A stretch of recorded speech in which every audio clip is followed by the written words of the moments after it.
Pada anime ini diceritakan bahwa senjata legendaris selalu memiliki kesadaran sendiri. Dan biasanya senjata legendaris tersebut mengubah penggunanya menjadi seorang krisalis atau busoma.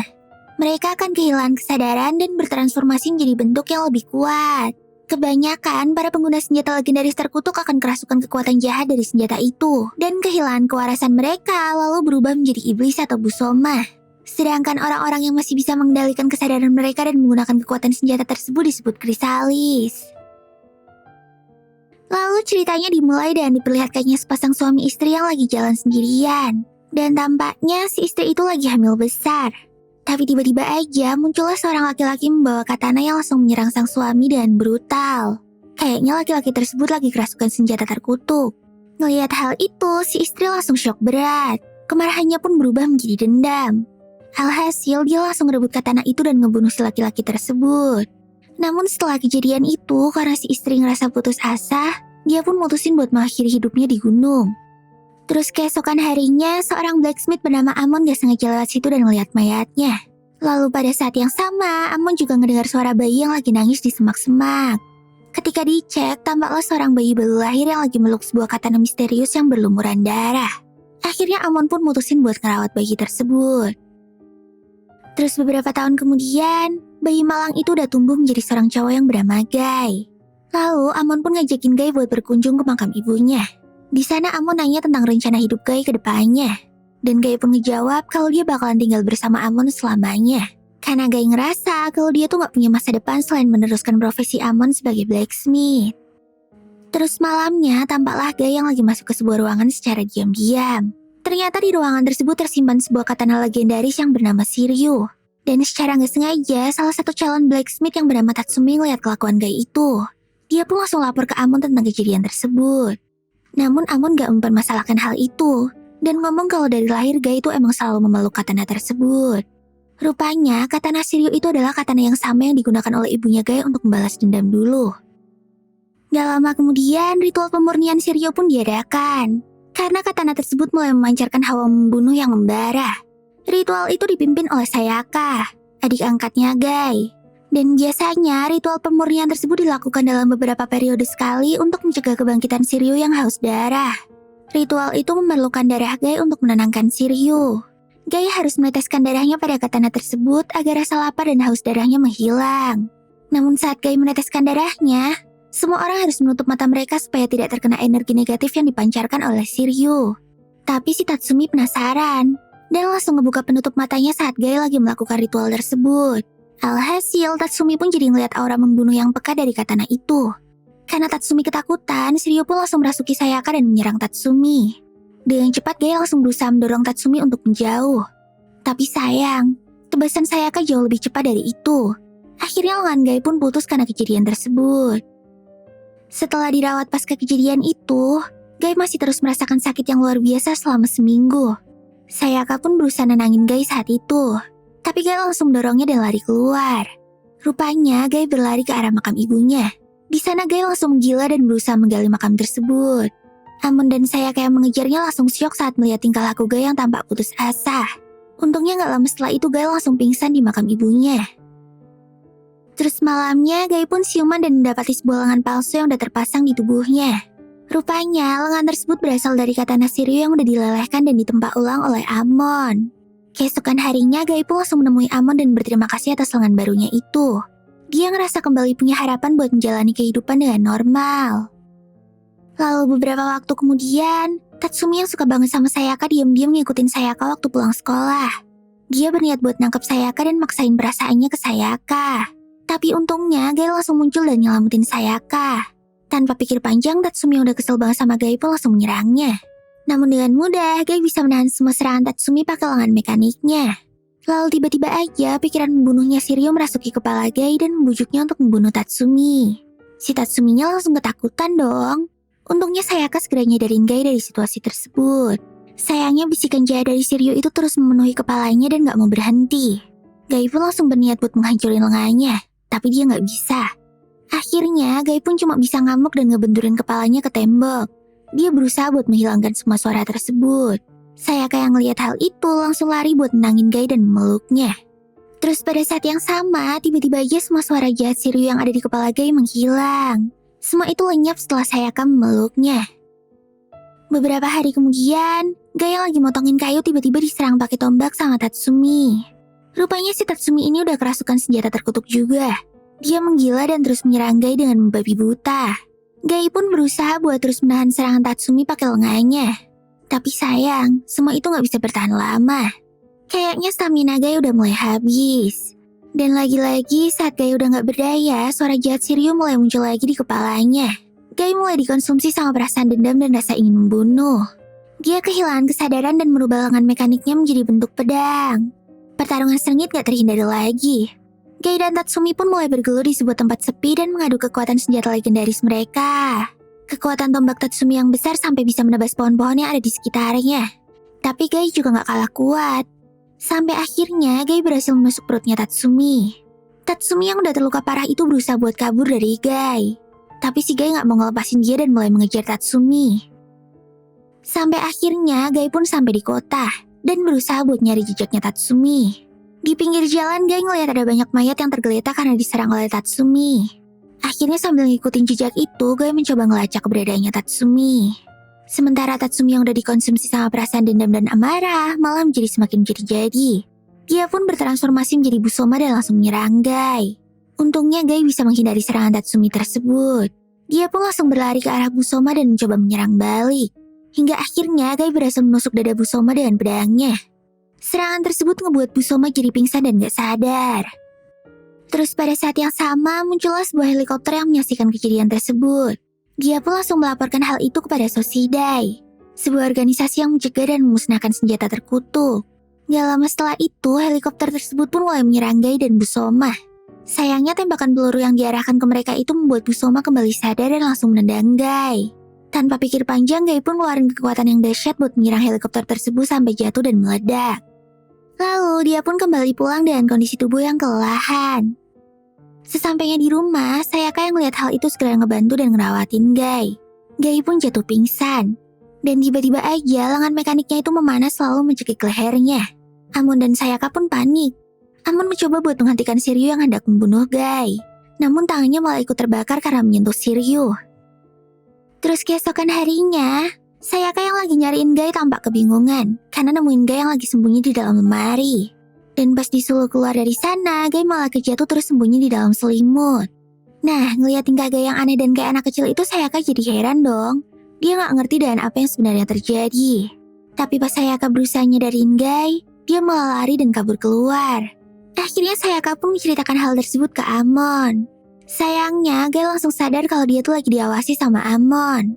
Saat itu juga Gai langsung lari ke gudang dan sembunyi di sana sambil menggigiti kukunya. Setelah mengamatinya, Amon pun ngomong ke Sayaka kalau Gai itu lagi kena mental. Saat ini kondisi mentalnya Gai lagi gak stabil dan balik ke kondisi mentalnya dulu waktu masih bayi saat mencoba menekan kekuatannya Shiryu. Kemudian keesokan harinya, Sayaka ngajakin Gai buat pergi ke festival.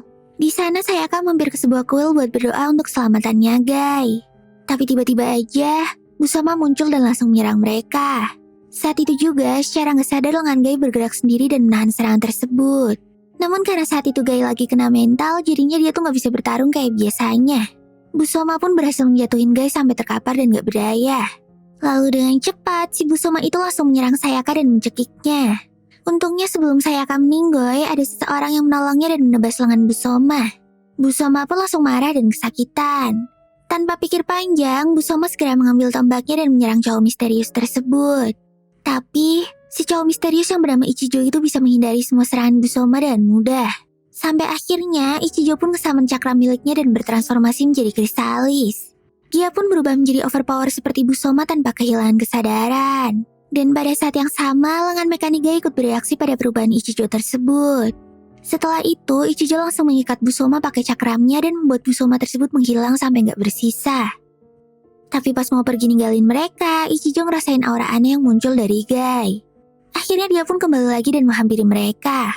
Lalu secara tiba-tiba, Ichijo langsung menonjok mukanya Gai. Dia ngeliat reaksi tubuh Gai yang gak biasa. Sayaka pun mencoba melindungi Gai. Tapi Ichijo masih ngotot dan nyuruh Gai buat nunjukin kekuatan aslinya. Kemudian muncullah seorang kakek-kakek tua yang menghentikan mereka. Kakek yang bernama Kigetsu itu langsung menghentikan Ichijo yang berusaha menyakiti Gai. Dia nanya apa yang bakal dilakuin Ichijo ke Gai. Ichijo pun ngejawab kalau dia tuh bakalan ngebawa Gai ke Soshidai. Kalau di sana Gai bisa menjaga kesadarannya dan mengendalikan kekuatan Shiryu, maka dia nggak akan dibunuh. Tapi kalau Gai hilang kendali dan ngamuk, maka dia bakalan langsung dibunuh sama Ichijo. Dan nggak disangka, tiba-tiba aja ada seorang om-om yang datang dan nantangin Ichijo. Rupanya om-om itu adalah anggota dari kelompok Gabi, yaitu sebuah kelompok yang tujuannya ngebasmi Busoma dengan kekuatan mereka sendiri. Jadi, para anggota Gabi ini tuh sama sekali nggak menggunakan kekuatan dari senjata terkutuk. Makanya mereka juga benci banget sama orang-orang Soshide yang manfaatin kekuatan senjata tersebut buat ngebasmi Busoma. Mereka ngerasa kalau perbuatan Soshide itu sama aja kayak para Busoma yang penuh dengan dosa dan dendam. Alhasil, pertarungan Ichijo dan om itu pun gak terhindari lagi. Tapi di tengah pertarungan muncullah bayangan aneh di bawah kakinya om tersebut. Gai yang menyadari hal itu pun langsung lemparin bayangan itu pakai batu. Sayangnya si om ngerasa keganggu dan marah. Tapi sebelum om itu sempat ngapa-ngapain Gai, dia udah meninggoy duluan karena ditusuk sama Busoma yang tadi sembunyi di dalam bayangannya. Lalu Busoma yang lihat Gai ada di sana langsung menyerangnya. Dia ngerasa ada aura yang kuat dari lengan mekaniknya Gai. Dan secara nggak sadar, lengan Gai juga langsung bereaksi sendiri dan melindungi Gai dari serangan tersebut. Tapi karena serangannya terlalu banyak, tubuh Gai jadi terluka. Dan saat itulah kekuatan asli Gai jadi bangkit. Dia jadi kehilangan kesadaran dan dikuasai sepenuhnya oleh Shiryu. Lengan Gai kembali bertransformasi menjadi sebilah pedang dan menyerang Busoma tersebut dengan brutal. Ichijo yang lihat hal itu jadi semakin bersemangat dong, karena ini membuktikan bahwa Gai emang harus dibunuh olehnya. Tapi karena ngerasa kewalahan dengan serangannya Gai, Busoma itu pun segera pergi dan kabur dari sana. Sementara Gai yang kehabisan tenaga langsung jatuh dan gak berdaya. Saat itu juga Ichijo berniat buat ngebunuh Gai. Tapi untungnya Sayaka mencoba buat menahannya. Terus pas sudah sadar, kayaknya mental dan ingatan Gai udah kembali seperti semula. Dia udah balik menjadi Gai dewasa yang biasanya. Nah, karena udah gak sabar lagi, Ichijo pun maksa buat menyerang Gai. Untungnya kakek Kigetsu langsung gercep menggangguin Ichijo dan ngebiarin Sayaka sama Gai kabur dari sana. Terus dia pun ngajakin Ichijo buat menemui Amon. Di sana Amon langsung ngejelasin tentang legenda Shiryu yang sebenarnya. Rupanya Shiryu tuh benar-benar dibuat dengan penuh dendam dan amarah yang gak terbendung. Diceritakan bahwa dulu ada seorang pelayan yang mencuri tanduk naga dari sebuah kuil suci. Tapi pas dibuka, kotak yang berisi roh naga itu langsung merasuki si pelayan cewek. Saat itu juga pelayan tersebut langsung hamil dan melahirkan seorang bayi yang bersisik dan memiliki tanduk serta cakar seperti naga. Karena ngerasa kaget dan syok, akhirnya bayi itu pun mereka buang. Dan akhirnya ada seorang blacksmith yang nemuin bayi tersebut. Dia pun mutusin buat ngerawat bayi itu. Hingga bertahun-tahun kemudian, si anak naga itu pun udah tumbuh menjadi seorang blacksmith yang hebat.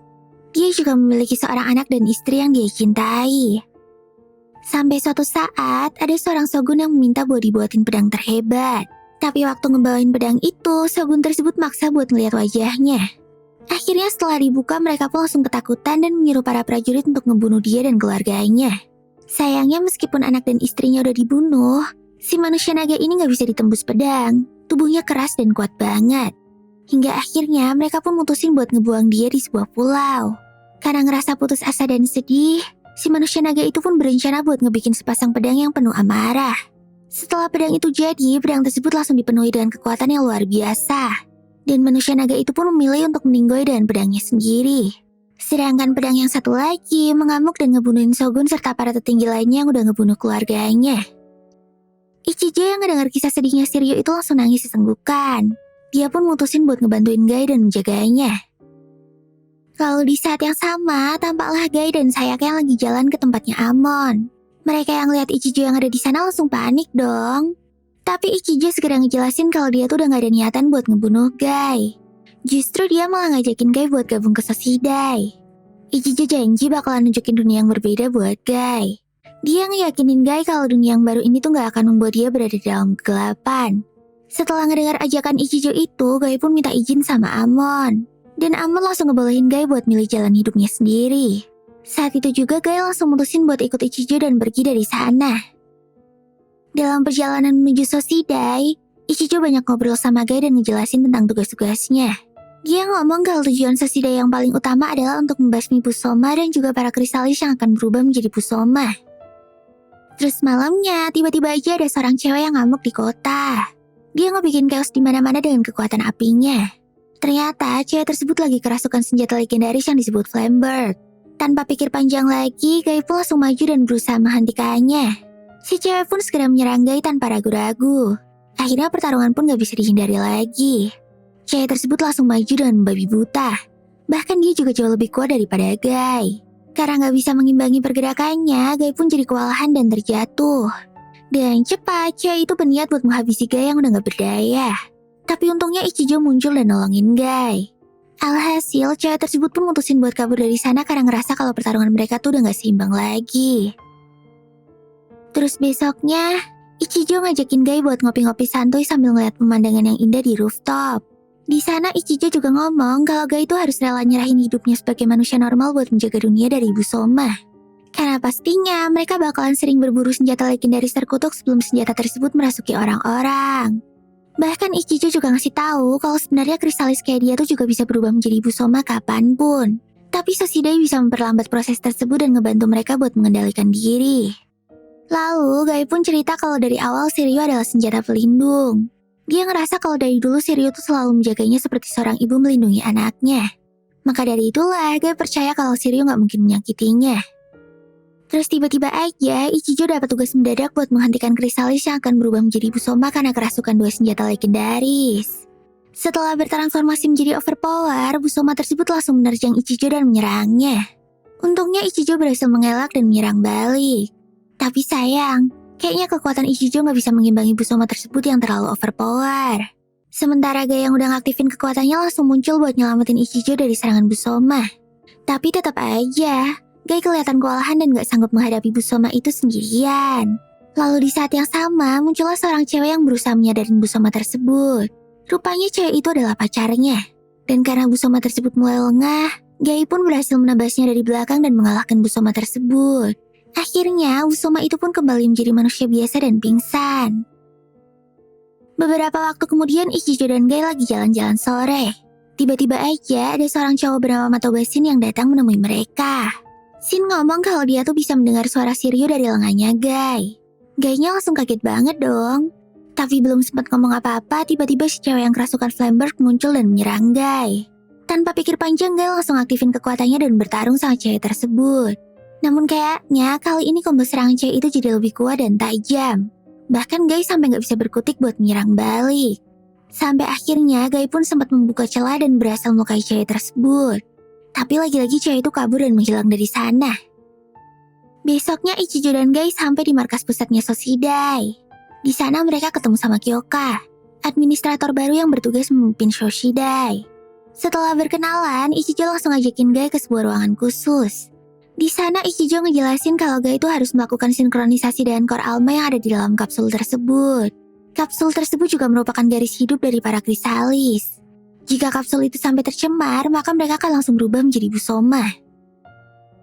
Terus beberapa waktu kemudian terjadilah kekacauan di kota. Rupanya itu adalah ulahnya Miura, mantan administrator Soshidai yang mengamuk dan akan berubah menjadi Busoma.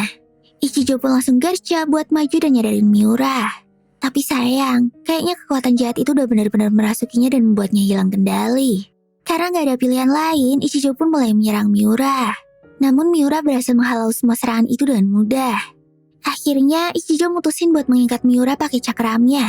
Dia berniat buat melepaskan Miura dari kekuatan jahat itu. Tapi kayaknya kekuatan Ichijo gak cukup. Dia hampir berubah menjadi Busoma karena mengerahkan seluruh kekuatannya.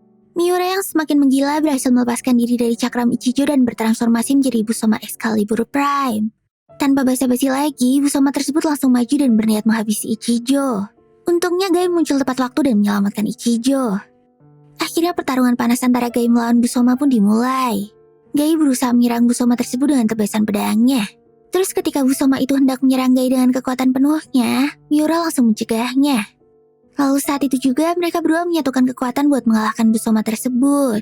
Bener aja, Busoma itu mulai terpojok dan kewalahan. Sedangkan Gai yang lihat peluang buat mengalahkannya langsung maju untuk menusuknya. Tapi tiba-tiba aja serangan Gai tersebut digagalkan oleh sesuatu. Rupanya itu adalah Grim, nenek moyang dari semua Busoma. Saat melihat kemunculan Grim, Kyoka langsung nyuruh Ichijo buat mundur. Tapi Ichijo nolak dan bertekad buat tetap nyelamatin Miura. Lalu pada saat yang sama, Grim ngomong kalau umat manusia tuh bakalan musnah dan para Busoma akan menguasai dunia. Namun Gai gak peduli sama omongannya dan langsung maju buat menyerang Grim. Akan tetapi, Guy nggak sanggup mengimbangi kekuatannya Grim. Dia terus jatuh dan nggak berdaya. Akhirnya Ichijo juga ikutan nyerang Grim dan menyelamatkan Guy. Tapi sama aja, kekuatan Ichijo sama sekali nggak ada apa-apanya buat Grim. Sampai akhirnya Grim berniat buat menghabisi nyawanya Ichijo. Namun Guy yang udah putus asa kembali bangkit dan menyerang Grim pakai tebasannya. Saat itu Grim sempat terluka karena serangan Guy tersebut. Tapi dengan cepat, Ichijo langsung berusaha buat menghentikan Guy yang udah dipenuhi amarah. Karena sebentar lagi dia pasti akan berubah menjadi Busoma. Sayangnya Grim malah semakin memprovokasi Guy dan menantangnya buat berubah menjadi Busoma. Guy yang udah gak bisa mikir itu jadi semakin menggila dan berubah menjadi Busoma. Hingga akhirnya Guy yang udah bertransformasi menjadi Busoma itu menusuk Ichijo dengan pedangnya. Tubuh Ichijo pun bersinar terang. Sementara Guy kembali ke wujud aslinya dan kehilangan kesadaran. Nah, inilah akhir dari anime short Guy The Animation. Waduh, ternyata endingnya lumayan sedih ya guys. Tapi gak apa-apa deh, ceritanya tetap seru kok. Hehehe. Oke deh, segini dulu ya videoku kali ini. Moga-moga bisa menghibur kalian ya. Jangan lupa buat subscribe, like, dan komen di video ini ya. Biar kamu gak ketinggalan kalau aku upload video baru. Mata nih, sampai jumpa di video selanjutnya. Bye-bye.